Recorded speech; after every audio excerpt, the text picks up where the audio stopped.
Hello all of you. मैं doctor Ruby Tabassum, assistant professor history, government PG college Rishikesh. आज मैं आप लोगों के साथ अकबर की राजपूत नीति के बारे में चर्चा करूंगी। अकबर भारत का प्रथम मुस्लिम शासक था जिसने राजपूतों के साथ एक सुनिश्चित और सुनिर्धारित नीति अपनाई। दरअसल राजपूत सैनिक दृष्टि से वीर और साहसी योद्धा थे।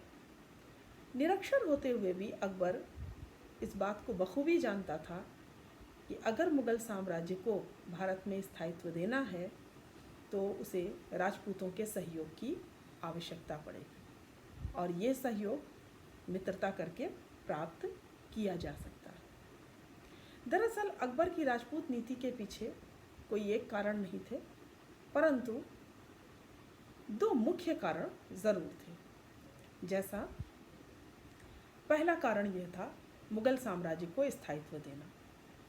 मुग़ल साम्राज्य को स्थायित्व देने के लिए उसे राजपूतों की आवश्यकता थी, क्योंकि आगरा के बिल्कुल निकट राजपूताना था और राजपूताना का इतना निकट होना अकबर के लिए बहुत ख़तरनाक था, क्योंकि राजधानी के बिल्कुल निकट शक्तिशाली शत्रुओं का होना राज्य के लिए बहुत बड़ा खतरा था और इस खतरे को दूर करने के लिए या तो अकबर राजपूतों को पूरी तरह कुचल देता या उन्हें मित्र बना लेता।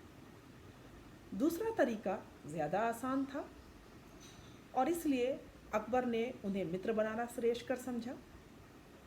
अगर हम दूसरे कारण पर जाएं तो हम देखते हैं कि अकबर के साम्राज्य पर अफ़गानों और उज़्बेकों का निरंतर खतरा मंडरा रहा था और अकबर इनके खिलाफ राजपूतों की शक्ति का इस्तेमाल करना चाहता था, ताकि राजपूतों की शक्ति का इस्तेमाल करके वो अपने अफ़गानों और उज़्बेकों के ख़तरों को दूर कर सकता था। इसलिए भी अकबर ने राजपूतों को अपना मित्र बनाना उचित समझा। 1562 में जब अकबर अजमेर जा रहा था तो रास्ते में उसे भारमल मिलने के लिए आया। भारमल ने शिकायत की कि यहाँ का सूबेदार मिर्ज़ा हाकिम उसे परेशान करता है। अकबर ने उसकी समस्या को सुना। तत्पश्चात भारमल ने अपनी बेटी हरखा बाई के विवाह का प्रस्ताव भी अकबर के सम्मुख रखा। अकबर ने इसे सहर्ष स्वीकार कर लिया। ऐसा नहीं है कि इस तरह के वैवाहिक संबंध पहले नहीं होते थे। 13वीं और 14वीं शताब्दी में इस तरह के वैवाहिक संबंध पहले भी हुए थे, जैसे कि जोधपुर के शक्तिशाली शासक मालदेव ने अपनी पुत्री का विवाह गुजरात के शासक मालदेव के साथ किया था तथा लाल बाई का विवाह सूर शासक इस्लाम शाह शूर से किया था। लेकिन इस तरह के जो विवाह होते थे, उन वैवाहिक संबंधों के बाद लड़कियां अपने मायके कभी नहीं जाती थीं, वो हमेशा के लिए अपने ससुराल की ही होकर रह जाती थीं। अकबर ने इससे इतर नीति को अपनाया। अकबर ने अपनी उन राजपूत पत्नियों के सभी सगे संबंधियों के साथ वही रिश्ता जोड़ा जो उसे जोड़ना चाहिए। उसने उन्हें अपना सगा संबंधी बनाया।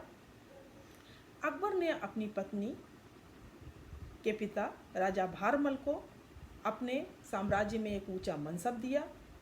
अपनी पत्नी के भाई भगवान दास को 5000 का मनसब दिया, जो कि एक ऊंचा मनसब माना जाता था।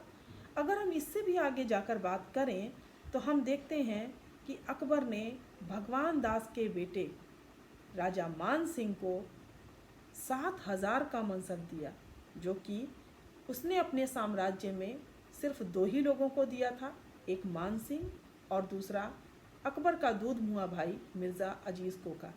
यानी ये अकबर के साम्राज्य का सर्वोच्च मनसब था जो उसने मान सिंह को प्रदान किया।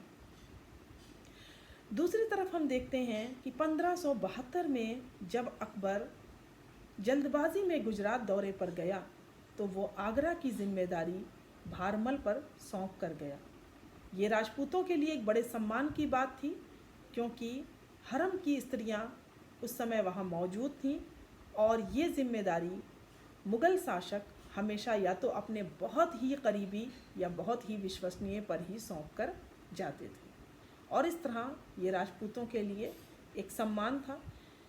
साथ ही साथ हम देखते हैं कि अकबर ने न सिर्फ उन राजपूतों के साथ ही मित्रवत व्यवहार किया जिन्होंने उनके साथ वैवाहिक संबंध जोड़े, बल्कि उन लोगों के साथ भी उसने मित्रवत व्यवहार किया जिनके साथ उसके वैवाहिक संबंध नहीं थे, जैसे हाड़ाओं के साथ।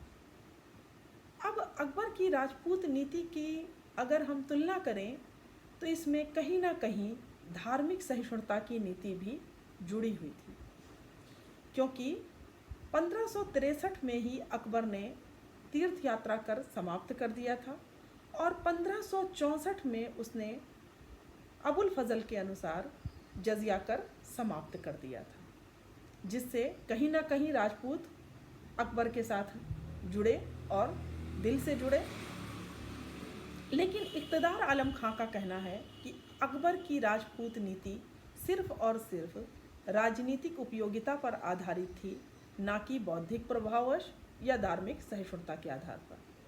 कुछ भी हो, यदि अकबर ने राजपूतों के प्रति कोई सुनिश्चित और सुनिर्धारित नीति अपनाई तो उसके साथ ही साथ हम ये पाते हैं कि इसमें उसकी उदार विचारधारा और धार्मिक सहिष्णुता का कहीं ना कहीं अवश्य हाथ था।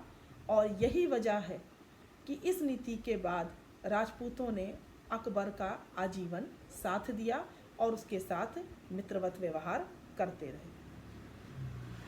धन्यवाद।